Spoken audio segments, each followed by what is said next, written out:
Yanis Roder, je commence par vous. Vous êtes prof d'histoire G à Saint-Denis. Votre collège, on l'a dit, est fermé, bien évidemment, aujourd'hui. Se situe à 300 mètres de là où a été donnée l'assaut ce matin. Je précise que c'est dans le même quartier que le stade, qui a évidemment été aussi l'objet d'attaque vendredi dernier. Est-ce que vous étiez là-bas ce matin ? Alors non, parce que j'ai été réveillé à 5h30 du matin par un coup de fil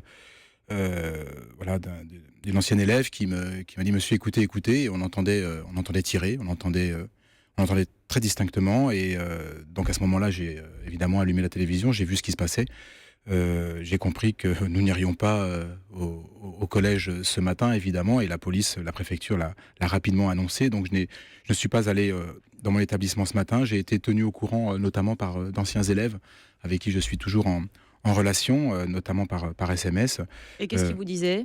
Qu'ils avaient peur et qu'ils étaient chez eux, qu'ils ne sortaient pas, qu'ils entendaient les rafales, voire les explosions. Certains m'ont parlé d'explosions.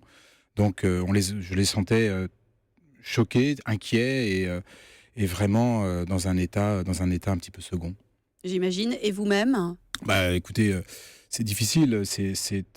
On a déjà été, je dirais, au cœur des événements parce que non seulement mon établissement recrute sur le secteur où a été donné l'assaut, mais il recrute aussi sur le secteur du Stade de France, vous l'avez dit.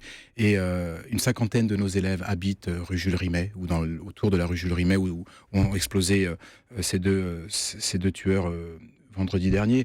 Donc certains ont même vu, ont-ils dit, et les parents nous ont prévenus, ils ont vu un homme exploser. Donc ce sont c'est terrible pour des enfants, c'est extrêmement compliqué. Donc vous imaginez bien que le choc, à la fois pour les élèves et puis pour l'équipe éducative, est immense. Vous avez pu parler à ces élèves depuis ? Je les ai vus lundi, mardi, hier aussi. Qu'est-ce qu'ils vous disaient ? Certains me disaient qu'ils avaient peur.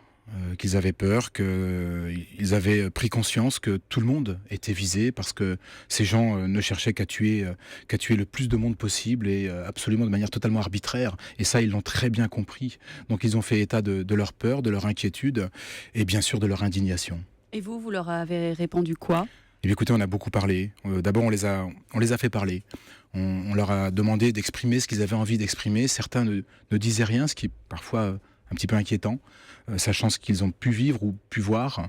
D'autres se sont largement exprimés et puis nous avons mis en perspective ce qu'ils disaient, essayé d'expliquer, apporter des explications d'ordre historique, bien sûr, c'est mon métier, mais aussi d'ordre simplement du bon sens. Voilà, pourquoi oui, tu dois être inquiet, mais pourquoi tu ne dois pas avoir peur en permanence ? Pourquoi, voilà, essayer de calmer les choses. Et en cela, nous sommes épaulés par une équipe médico-psychologique qui est à demeure depuis lundi dans l'établissement. J'imagine que maintenant, elle ne va pas partir comme cela.